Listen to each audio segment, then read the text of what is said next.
Be sure to check out RCT3, winner of the RCT3 Toxic Quiz of 2015 and enter the Toxic competition for 2016.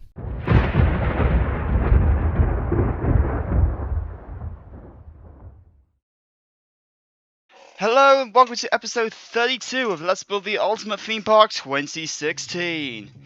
And unfortunately, I have to open this episode with some bad news. You see, after actually rewatching episode 31 and redoing my layout, I seem to be hitting a problem.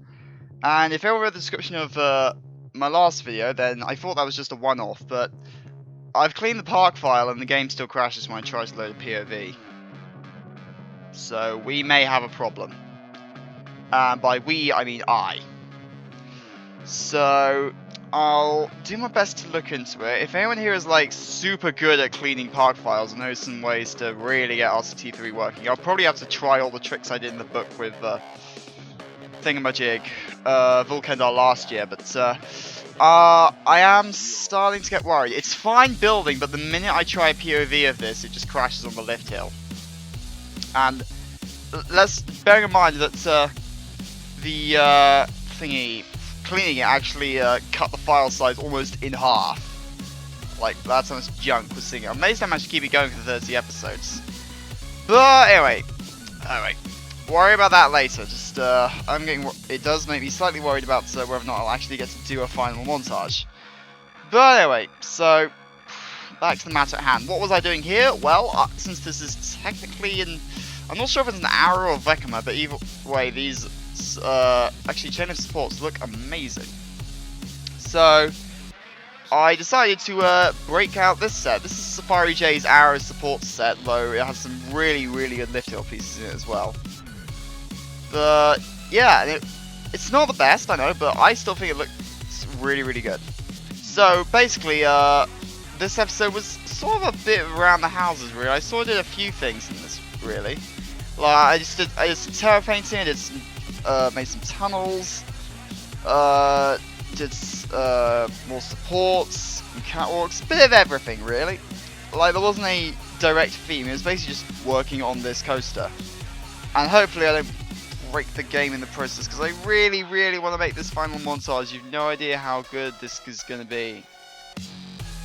But this is going to be a much harder deal to prepare. I don't know what it is, because the file size is actually pretty tiny now. It may just be that the minute I saved it, it parked on a load of crap onto the game file. So maybe a completely freshly cleaned file with like a whole bunch of different things might get it to work. Because I think if it works on this coaster and the Europa Park CT, then we should actually... Who am I kidding? There's only one coaster in this park that's not a CT. So yeah, I'm stretching it pretty hard. Like this is probably the most demanding thing anyone's ever done in Roller Coaster Tycoon 3. Not gonna lie. Except for maybe Vulcandar last year, that was pretty mad. But yeah, this is like the open world concept is just another level of processing and textures and stuff. But we'll see what we can do. We'll see what I can get work. The only thing I'm worried about is the POVs. I think the flying cam shots should all work fine, but it's the POVs that I'm really worried about. Because I think that is what is going to really break the game, because that requires a whole other level of graphics processing. I think it's just because the game's so badly optimized. I mean, I've probably got the graphics horsepower to do it, no problem. But back to this. Okay, this whole tunnel thing, the reason I did this flat part is because based around a tunnel, and pretty much it all centers around one bass drop in one of the in the final piece of the music that I want to use for the theme park. I'm trying not to give too much away because spoilers. But yeah, you can see I'm basically working on the rock tunnel. Like I realized I had rocks around here and actually I could work in quite nicely, and I realized actually that afterwards I forgot to replace the power lines that I managed to delete at some point in this episode, you'll see. So CS here was a combination of Weber's medium rock set and Weber's large rocks, naturally.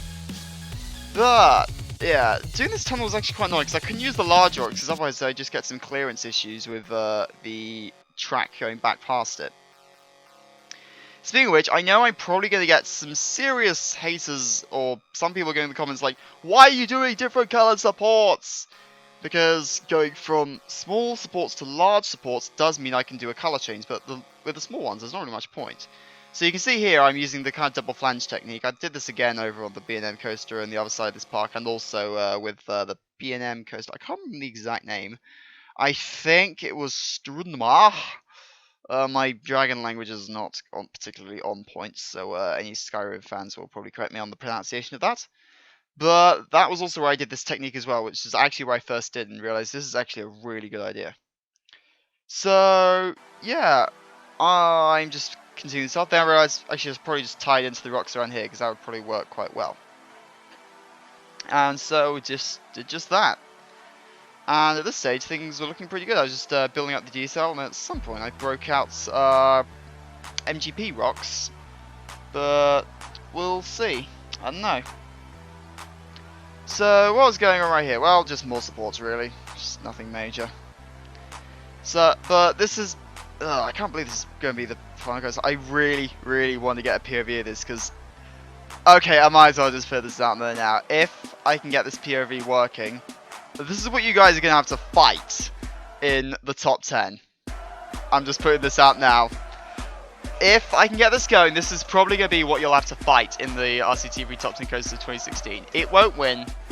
You know my rules. Anyone who has spoken to me in the comments or knows my rules or has listened to my ramblings in one of these videos, then you'll know that my first rule of the RCT3 Top 10 Coasters of the year is that I cannot win it. It defeats the whole point of the bleeding contest. Like, second is period the highest point I'll ever award myself. Although, maybe... I don't know. Judging by the crop of entries this year, we got some really good stuff going on. I mean, I may have already... I mean, I don't want to give too much away, but there are some strong contenders. Like, you're going to have to give me a hard time judging this. Speaking of which, reminds me, entries close in, just over 10 weeks. So, by my books, that's plenty of time to build a roller coaster. A good one. Even a full-blown wooden one. Spoiler alert. But, yeah. So here I was doing my supports, but so far, I've only seen one CT used. So, if anyone wants to get up there, might be a good idea. I don't know, hint hint. But, try this one, it's pretty good. I mean, let's be real, if anyone uses this, then that's my 1 and 2 pretty much decided instantly. But, what am I doing here? Well, more supports. These two I thought I could actually put together on one support, but I couldn't quite get it to work because the tracks weren't quite in the right place for me to get the alignments. So I just did them separately. And, yep, more supports. And then, this is where I did the kind of fat to thin flange attachments, which actually look really, really flipping good. Like, you've no idea. It's just that adds that little extra layer of detail.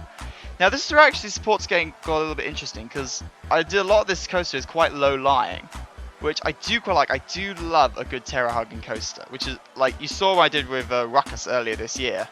That was, like, pretty much me at my finest. Like, that is probably one of the best inverts I've ever built. I mean, the Phoenix is also pretty damn good, but I think I like Ruckus more. Like, it's really good, and, like, I just love the interaction and everything. I know I didn't give it the huge, massive bass drops that I did with, like, Phoenix and co. But, yeah. Yeah, I'm surprised how long I was building this, because, oh no, I know why I spent so long building, because after this, I did a few more supports, and then, at some point, I got on to doing the catwalks of the coaster at some point. I haven't actually done the brakes. I need to do those next episode. I mean, obviously, I'll continually look into doing POVs, although, actually, let me know in the comments, do you guys want me to, hamstring the park but do POVs, or prioritize actually finishing and making a good park and still making a good Let's Play? Let me know in the comments. And also, if anyone knows anyone who can is really good at cleaning up park files, and hit me up in the comment and hit me up, because help is always much appreciated on this channel. I mean, I have had to get some hands before, but I'll see what I can do. Like, personally, if I can just strip the park file all the way back, and I may have to end up just clearing out my custom scenery folder just down to the sets I've used, because that's what I resorted to doing last year, and that actually got it work. But anyway, I'll see what I can do, but if anyone knows any good tricks and stuff, then let me know, because I would seriously appreciate it. I mean, obviously I'll see if I can mod the game in any ways, but yeah, anyway. thank you very much for watching, and I will see you all hopefully in my next video whenever that happens. I happen to be making this one just because I happen to have some spare time in my hands. Yeah, I'm trying to get on top of a cold at the moment. It sucks. Anyway, see you all in the next video whenever that happens to hit this glorious, glorious slice of internet. Goodbye for now. I'll be back. That was a terrible joke. You there. Me? No, you. Follow me on Twitter.